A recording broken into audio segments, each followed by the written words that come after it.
In today's video, I'm going to show how to install a rear motor mount in an 11th generation Honda Civic Si from 2071. This is a solid billet aluminum rear motor mount. Since this is a daily driven vehicle, we chose to go with the 70A Street Performance Compound polyurethane insert.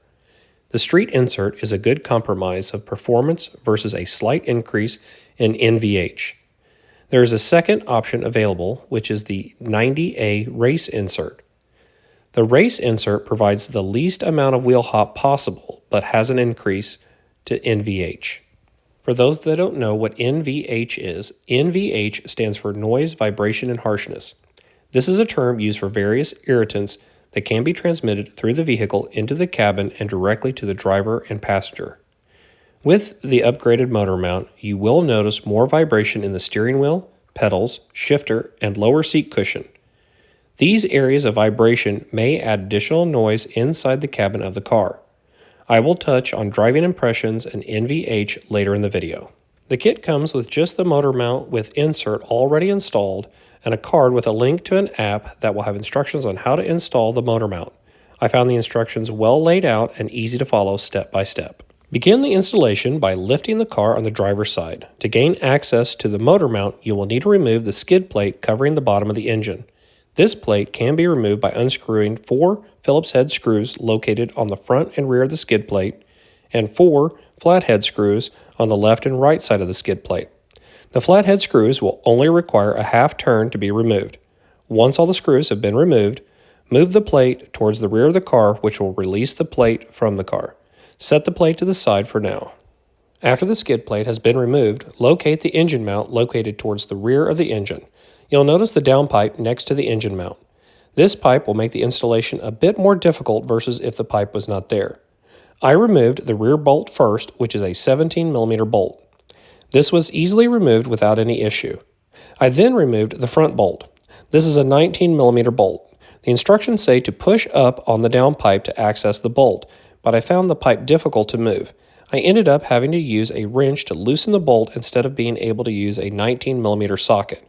Once the bolt was unscrewed, I pulled the bolt out using pliers. Again, the downpipe makes this task more difficult than it should have been. After the bolt has been removed, pull the motor mount down and towards the front of the car to remove it from the car. Now that the factory motor mount has been removed, you can install the new motor mount. The motor mount needs to be installed with the branding facing the passenger side and the torque specs facing the driver's side. Slide the mount into place with the polyurethane insert connected to the engine bracket. Reinstall both bolts. The rear bolt will be easy, but I found the front bolt to be more difficult. I was able to get the front bolt past the downpipe, but I needed help from a second person to get the bolt screwed into place. I had a second person shift the engine while I used a flathead screwdriver to push on the engine bracket. If you have access to a lift, this may not be as big of an issue. Once the bolts are both screwed into place, torque the front bolt to 50 foot-pounds and the rear bolt to 65 foot-pounds of torque.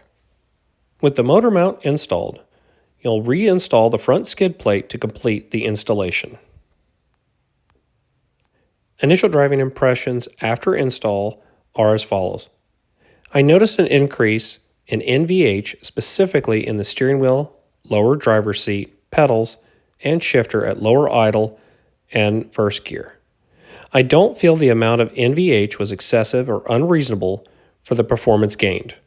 I will say that in first gear the vibration makes shifting feel a bit different and something I will have to get used to. It's not bad, but different. When testing the car, I had little to no wheel spin and almost no torque steer. I have clips of takeoff at the end of the video. The tires will spin, but not hop. I have a mild tune on the car pushing 18 pounds of boost. There is a break-in period with the motor mount, so the NVH should settle after a few hundred miles of driving. Thank you for watching. Please like, share, and subscribe for more content. Enjoy the takeoff clips.